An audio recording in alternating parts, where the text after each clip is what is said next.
അപ്പോൾ ഗൈസ് എൻ്റെ സിസ്റ്റർ കുവൈത്തിലുണ്ട് കേട്ടോ. അപ്പോൾ കുവൈത്തിൽ അവരെ കാണാൻ വേണ്ടിയിട്ട് സർപ്രൈസായിട്ട് പോകുന്നതാണ്. അപ്പം സിസ്റ്ററിൻ്റെ ഹസ്ബൻഡിനെ നമ്മൾ ശരിക്കും പറഞ്ഞാൽ 7 കൊല്ലമായിട്ടാണ് കാണാത്തത്. കാരണം കൊറോണ ടൈം ആയി, പിന്നെ നമ്മളിവിടെ ഗൾഫിലായി. നമ്മൾ ഗൾഫിലുള്ള സമയത്ത് ആയിരിക്കും അവർ നാട്ടിൽ പോവുക, അങ്ങനെ നമുക്ക് കാണാൻ പറ്റിയിട്ടുണ്ടായിട്ടില്ല. പിന്നെ അങ്ങനെ നമ്മൾ എയർപോർട്ടിലെത്തിയിട്ട് അബുദാബിയിൽ നിന്നായിരുന്നു കേട്ടോ നമ്മൾ ഫ്ലൈറ്റ്. അപ്പോൾ ഇങ്ങനെ ഒരു എമിഗ്രേഷനെല്ലാം വെയിറ്റ് ചെയ്യുന്നു.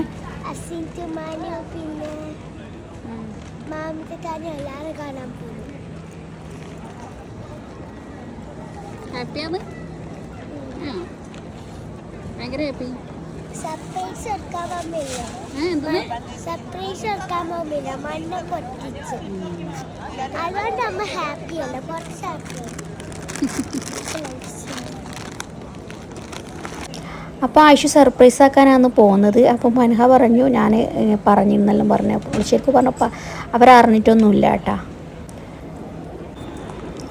സർപ്രൈസായിട്ട് പോകുന്നതുകൊണ്ടും പിന്നെ ഒരു കുറേ നാളത്തേക്ക് കാണുന്നത് കൊണ്ടും തന്നെ വളരെ ഒരു എക്സൈറ്റ്മെൻ്റ് ആയിരുന്നു കേട്ടോ. നല്ലൊരു ഭയങ്കര ഹാപ്പി ആയിരുന്നു. ഇതുവരെ നമ്മൾ പോയ ട്രിപ്പിൽ വെച്ചിട്ട് ഏറ്റവും ഹാപ്പി ആയിട്ടുള്ളൊരു ട്രിപ്പായിരുന്നു ഇത്. അപ്പം അബുദാബിയിൽ നിന്ന് ഒരു 1.5 മണിക്കൂർ കൊണ്ട് തന്നെ കുവൈത്തിലെത്തുന്നു കേട്ടോ. നമ്മൾ രാത്രി ഒരു 8:30 ഫ്ലൈറ്റിനായിരുന്നു നമ്മൾ പോയിട്ടുണ്ടായത്. അപ്പം ഇതാ ഫ്ലൈറ്റിൽ ഇപ്പം ഫ്ലൈറ്റ് അങ്ങ് പോയി വന്നിട്ടാ. അപ്പം നമുക്ക് ഇങ്ങനെ ആയിഷു ഇങ്ങനെ ഓരോരോ കാര്യങ്ങളെല്ലാം പറഞ്ഞുകൊണ്ട് നിൽക്കുന്നുണ്ട് കേട്ടോ. പോകുന്നത് കൊണ്ട് ഭയങ്കര ഹാപ്പി ആയിരുന്നു. പിന്നെ ഫ്ലൈറ്റിൽ നിന്ന് നമുക്ക് ഇത് കിട്ടിയിട്ടുണ്ടായിരുന്നു കേട്ടോ, സാൻഡ്വിച്ചൊക്കെ കിട്ടിയിട്ടുണ്ടായിരുന്നു, ഷവർമ്മ.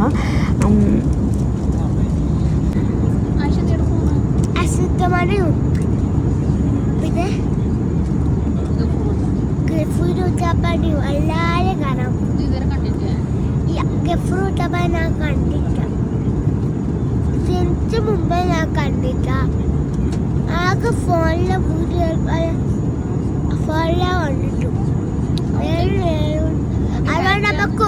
അതുകൊണ്ട് നമുക്ക് കുവൈത്ത് പോകണം. അവർ കുവൈത്ത് ആയതുകൊണ്ട് അവർ കുവൈത്ത് പോകണം. അമ്മ നാട്ടിലാണ്, അതുകൊണ്ട് അവർ കുവൈത്ത് ആയതുകൊണ്ടില്ലേ, അതുകൊണ്ട് നമ്മൾ കുവൈത്ത് പോയത്. ഭയങ്കര ഹാപ്പി ആയിരുന്നു. അതുകൊണ്ട് അങ്ങനെ നമ്മൾ കുവൈത്തിലെത്തി ഗൈസ്. അപ്പോൾ ആയിഷ് പറഞ്ഞത് കാര്യമാണ്. കാരണം ഓള് ജനിച്ച് പിന്നെ ഏട്ടത്തിൻ്റെ ഹസ്ബൻഡിനെ കണ്ടിട്ടില്ല. പിന്നെ ഫോണിലെല്ലാം നല്ല ബന്ധമാണ്, ഫോണിൽ വിളിക്കുകയെല്ലാം ചെയ്യും. പിന്നെ ഏട്ടത്തിൻ്റെ ഹസ്ബൻഡിനെ കണ്ടിട്ടുണ്ടായിരുന്നില്ല. അതുകൊണ്ട് തന്നെ അവള് ഭയങ്കര ഒരു ആവേശത്തിലായിരുന്നു. ഒന്നാമതെന്ന് വെച്ചാൽ നമ്മളും അതേപോലെ കുവൈത്ത് ബോർഡറിൻ്റെ അടുത്ത് എത്തിയിട്ട് ഒരു 2 വർഷം മുന്നേ കുവൈത്ത് ബോർഡറിൻ്റെ അടുത്ത് എത്തിയിട്ട് നമ്മൾ തിരിച്ചു വന്നതാണ് കേട്ടോ. വണ്ടിയും കൊണ്ട് പോയിട്ട് വണ്ടീൻ്റെ ചെറിയൊരു ഇഷ്യൂ ഉണ്ടായിരുന്നു. അപ്പോൾ അതുകൊണ്ട് നമുക്ക് തിരിച്ചു വരേണ്ട വന്നിരുന്നു.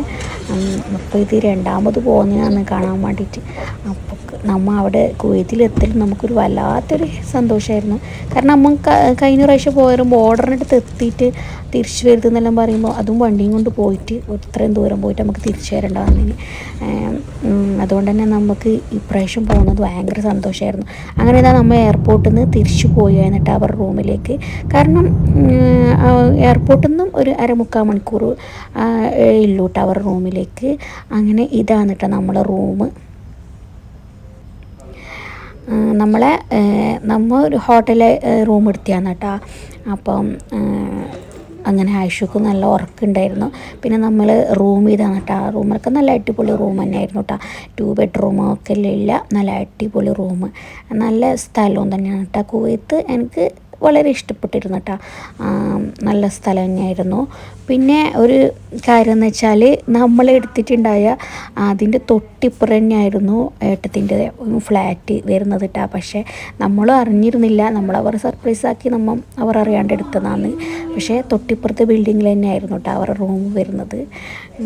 അപ്പോൾ ഇതാ ഇവിടെ നമ്മളെ സാധനങ്ങളെല്ലാം കൊണ്ടുവച്ചിട്ട് പെട്ടിയും കാര്യങ്ങളെല്ലാം കൊണ്ടുവച്ചിട്ട് ജസ്റ്റ് ഒന്ന് ഫ്രഷായി അങ്ങനെ നമ്മൾ ഇതാ പിന്നെ ഇളയാനെ കാണാൻ വേണ്ടിയിട്ട് പോകുന്ന എന്നിട്ട് അപ്പം നമ്മളെ റൂമിൽ നിന്ന് കുറച്ച് നടന്നിട്ട് പോകാൻ മാത്രമേ ഉള്ളൂ കേട്ടോ. അപ്പം ഇളയാൻ്റെ ഷോപ്പിലേക്ക് നമ്മൾ പോയി എന്നിട്ടാ. അപ്പോൾ ആയിഷു ഇങ്ങനെ ഭയങ്കര സന്തോഷത്തിലാണ് ഇരുന്നില്ലത് കേട്ടോ, മൂത്താപ്പാനെ കാണാൻ പോകാമെന്നും പറഞ്ഞിട്ട്. അങ്ങനെ ഇതാ നമ്മൾ ഇളയാൻ്റെ ഷോപ്പിൻ്റെ അടുത്തേക്ക് എത്തിയിട്ടാ. അപ്പം നമ്മൾ ഒട്ടും പറഞ്ഞിട്ടുണ്ടായിരുന്നില്ല കേട്ടോ അവരോട് വരുന്നെന്ന്.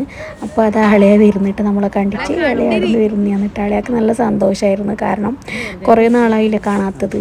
അപ്പോൾ ശരിക്കും സർപ്രൈസ് തന്നെയായിരുന്നു. പിന്നെ ഇതാ എൻ്റെ ഇത്താവും വരുന്നുണ്ട് കേട്ടോ. ഇതെൻ്റെ ഇത്താൻ്റെ മോളാണ് കേട്ടോ. ഇത്താക്ക് 3 കുട്ടികളാണുള്ളത്. അതിലൊരാൾ കസാഖിസ്ഥാനിൽ ഡോക്ടർ പഠിക്കുന്നതാണ് കേട്ടോ. ബാക്കി 2 ആളുണ്ട്. ഒരു മോനും പിന്നെ ഒരു മോളും. അപ്പോൾ ഓൾക്കെല്ലാം ഭയങ്കര സന്തോഷമായിരുന്നു കേട്ടോ. അവർ ഒട്ടും പ്രതീക്ഷിച്ചിരുന്നില്ല കേട്ടോ. അവരുടെ മുഖത്ത് കാണില്ല, നല്ല സന്തോഷമായിരുന്നു. അപ്പോൾ നമ്മളെ സർപ്രൈസ് പ്ലാൻ സക്സസ് ആയിട്ടാണ്. അപ്പോൾ കുറേ നാളായി ഞാൻ വ്ളോഗൊന്നും എടുക്കാത്തത്. പിന്നെ ഇത് സർപ്രൈസായിട്ട് പോകുന്നതുകൊണ്ട് എന്തായാലും ഒരു വീഡിയോ എടുക്കാമെന്ന് ഭയങ്കര ഒരു ആഗ്രഹം.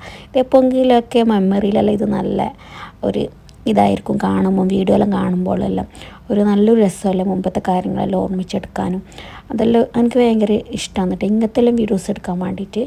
പിന്നെ ഇതെല്ലാം ശരിക്കും പറഞ്ഞാൽ ജീവിതത്തിൽ നല്ലൊരു ഹാപ്പി മൊമെൻ്റാണ് കേട്ടോ. ഇനിയിപ്പോൾ ഇതാ ഈ സിസ്റ്ററിൻ്റെ കുട്ടികളും സിസ്റ്ററെല്ലാം നമ്മളെ റൂമിലേക്ക് വന്നിട്ടുണ്ട് കേട്ടോ. നോക്കുമ്പോഴത്തേക്ക് നമ്മൾ ജസ്റ്റ് നമ്മളെ നേരെ തൊട്ടപ്പുറത്തെ റൂം തന്നെയാണ് കേട്ടോ, ബിൽഡിങ് തന്നെയാണ് അവരത്. അപ്പോൾ അവർ പറയുന്നത് നമ്മൾ ഇവിടെ നിന്നോളാം, നമ്മൾ ഇന്നെല്ലാം കുട്ടികൾ പറയുന്നുണ്ട് നമ്മൾ ഈ റൂമിൽ നിന്നോളാം. അപ്പം അടിപൊളി കേട്ടോ. ഇനി അടുത്ത ബ്ലോഗായിട്ട് നമ്മൾ ഫുഡെല്ലാം കഴിച്ച് അങ്ങനെ ഒരുപാട് ലേറ്റ് ആയിരുന്നു കേട്ടോ. പിന്നെ രാത്രി കിടക്കാൻ വേണ്ടിയിട്ട് പിന്നെ ഇത്താൻ്റെ കുട്ടികൾ നമ്മൾ റൂമിൽ തന്നെ ആയിരുന്നു കിടന്നത്. നാട്ടിലും അതേപോലെ തന്നെയാണ് കേട്ടോ. എൻ്റെ വീടിൻ്റെ ഇപ്പുറം തന്നെയാണ് ഇത്താൻ്റെ വീട്. അപ്പം അവർ അങ്ങോട്ടും ഇങ്ങോട്ടും പോയിക്കൊണ്ട് വന്നോണ്ടും അതേപോലെ തന്നെ അവർ പറയുന്നുണ്ട് അതേപോലെ തന്നെ നാട്ടിലും ഇവിടെയോ ആയി എന്നെല്ലാം. അപ്പോൾ വളരെ ഒരു നല്ല ഒരു മെമ്മറീസിലൊരു ഡേ ആയിരുന്നു. ഇനി ഇതാ നാളെ പുതിയ വീഡിയോ ഇടാം കേട്ടോ. അപ്പം ഇൻഷാ അല്ലാ. അപ്പോൾ ബൈ, താങ്ക്സ് ഫോർ വാച്ചിങ്.